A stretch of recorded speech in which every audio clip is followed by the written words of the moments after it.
Hi everyone, Lewis here, and today I'm just going to be making a short video talking a bit about the news for DayZ Standalone in the past 2 weeks. So if you didn't know already, E3 was last week and Rocket and Matt Lightfoot were over there showing DayZ Standalone to a lot of different media sites and also got a lot of questions answered. So I thought I'd show you guys all the new things which I found out about the game there, also talking a bit about my opinion on all those things, and also showing you some of the things which Rocket has tweeted out in the past few weeks in case you did miss them. The footage in the background is from Game Breaker and it is of DayZ Standalone. It's the build which we had at the show floor for E3 showing off the new loot, the combination of different items such as the maps and all that kind of stuff, but I'll get into that in more detail very soon, but that is of course DayZ Standalone you guys can see right now. So just before we get on to E3 content, because there's a lot of it, I thought I'd quickly talk about the things we learned before E3. So you can see right here on Rocket's Twitter feed, he did briefly talk about the radio system, and basically they're going to be accepting applications for online radios. You can see as well from this reply to a tweet, they are actual online radio stations made by fans. So that's pretty cool stuff, and you can also expect this item which you would find in game, which would of course allow you to hear the online radios. But you can also use the radio to talk to friends and all that kind of stuff as well. Something we've heard about for a long time, having radios in DayZ Standalone, and it's cool to hear it finally in progress.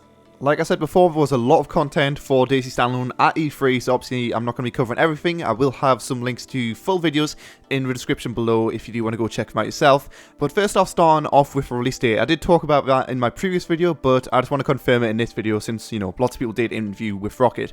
And in this video, which I'm showing you guys right now, Rocket did actually state this. We feel like we're very close to an alpha release, like very imminent, but we don't want to give a date because we don't want to disappoint people. So Standalone is very much still on track for a June or July release date, so that is good to hear of course. And we did actually show quite a lot of new things which I haven't seen in this build. For example, crafting. You can see right here, you're now able to combine, well, these are just examples, obviously you can do a lot more than this in the full game, but you can actually combine purification tablets with some water you've got from a pond to obviously make it safe to drink, otherwise drinking that water would have an effect on you in some way. You can also combine maps. For example, here you can see we've got two different parts of the Chernarus map, and you actually have to combine them to make it into one map. So instead of just picking up a map and boom, you know everything, you actually have to slowly but surely find different pieces of map and combine them to make a full map, which is pretty cool.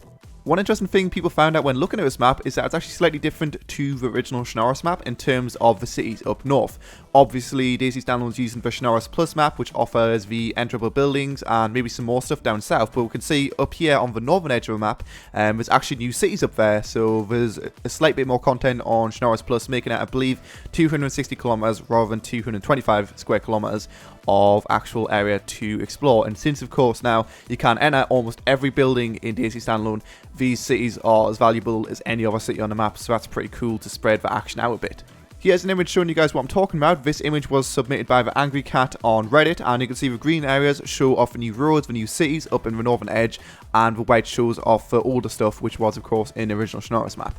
On top of this new content up north, you can still expect some new cities and all that kind of stuff down south, since it was confirmed a long time ago that there was going to be a new city besides Chernarus, which is going to have a lot of apartments and all that kind of stuff, which you guys might have seen in an earlier video of mine.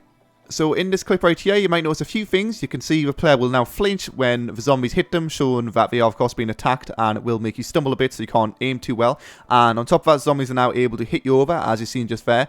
And the final thing is you might have noticed the zombies are now able to leap and attack you. The animation for this hasn't been synced up, so it does look a bit weird, and zombies can actually hit you before they even actually hit you on the screen, but Rocket did say a number of times that this is pre-alpha, so we can expect that to be fixed very soon. This is something which I talked about before, but you can see, of course, he's now combining the purification tablets with the water to purify the water.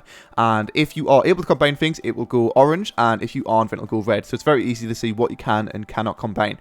Also, you've got to keep in mind as well that, of course, the UI right now is developer art. It is a big leap from the original mods inventory. I mean, even right now with the pocket system and all that kind of stuff with the jeans and being able to take off your clothes and all that kind of stuff. But you have to remember it's in pre-alpha. It will be changed sometime, probably through the alpha stages. So talking a bit about the looting system, it's one of the biggest things they've changed for DayZ Standalone. You should have seen in the footage so far that the loot is scattered all around houses. You have to look underneath beds, underneath fridges, ready to find all of the loot available. So if you're looking for something really rare, it could be worthwhile checking in places which all players might not have by looking underneath beds and all that kind of stuff like I did just mention.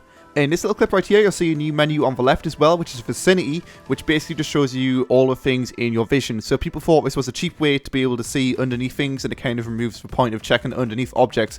But the Vicinity menu only shows the things which you can actually see with your player's own eyes. So still checking underneath things will of course be very valuable. And of course you can see you can put stuff inside your hoodie and your jeans, all that kind of stuff, although that has been something confirmed for a long time.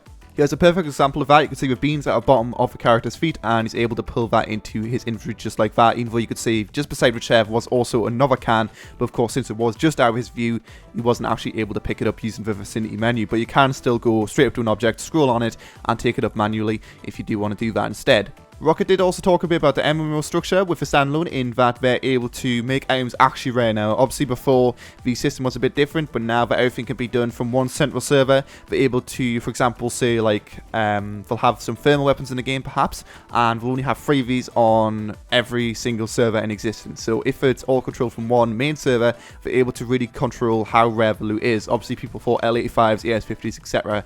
were rare in DayZ, but stuff in base will actually be rare if it is all controlled by one main server. On top of that, because of the structure, they're now able to make items degrade over time, so it's not just going to be a case of getting the best weapons in the game and you're good to go. You will actually have to replace items over a long period of time of using them. That's pretty much it for all the main features that were shown at E3 for DayZ Standalone, but they did also show a few other things. For example, you can see on his taskbar right here, you can actually pick up full feature books and read through them. If you do so desire, you can find a book in the wasteland and just sit there and read through it for hours. I don't know why you do that, but you can do it. And also actually showing off the boats, which is something you might have seen in a previous screenshot a long time ago, but I didn't actually show you guys in the video. But this boat over here at Berezino was actually a boat here in the original DayZ mod as well, but obviously it wasn't enterable. But you can go inside this boat, you can loot it, you can make a base in here if you do so desire, and it's pretty cool to see all the interiors of the boat in action. That's pretty much it for the highlights of the E3 DayZ Standalone coverage, but of course there was a lot of cool things shown here, like for example the crafting system in action. Obviously eventually that will be possible to do with weapons as well, so you'll be able to customize weapons, but right now it is rather simple, just combining items. On top of that, we've seen the looting system in action, which is pretty cool since there's a lot of loot scattered all over, so it's actually going to be hard to find good loot now. And also on top of that, you've seen how the game just runs better, the new zombie animations, and obviously once it's all been synced up, it should be a really smooth experience for the player. The final thing which I want to show you guys is we actually released a few weapon renders in a media pack, and you can see right here we've got a picture of a hunting rifle, a picture of a crossbow with a scope attachment, which you might be able to take off and on. I'm guessing you probably can. That makes perfect sense considering the Standalone will have a crafting system. And finally the AK-74, which you guys should have seen in the gameplay footage a few seconds ago. It's pretty cool to see that a lot of weapons from the original DayZ mod are going to be replaced with new models, and you can expect this for pretty much every weapon, since of course we do need to make the crafting system work, and to make it work they are going to have to redo all the weapons. So in Standalone you might see a lot of similar weapon names, but at the end of the day they are going to be new weapon models, new weapon skins, and new weapon sounds, so I'm pretty excited to see all that stuff in action. But that's pretty much it for the news for DayZ Standalone in the past few weeks. Of course, you can expect DayZ Standalone to be out to the public very soon. Like Rocket mentioned near the start of the video, they are still on track for a June/July kind of date. So yeah, it's going to be out very soon. A lot of cool features found in this, and I'm really excited to go ahead and play it once it is released. And of course, I will be giving you guys coverage of it when it is released, which should be very, very soon. But anyway, thanks a lot for watching. Don't forget to comment, like, subscribe, and all good stuff. I will have a link to a lot of videos, pictures, and all kind of good stuff in the description below if you do want to go ahead and check it out and read through all the stuff yourself. And I'll see you guys next time.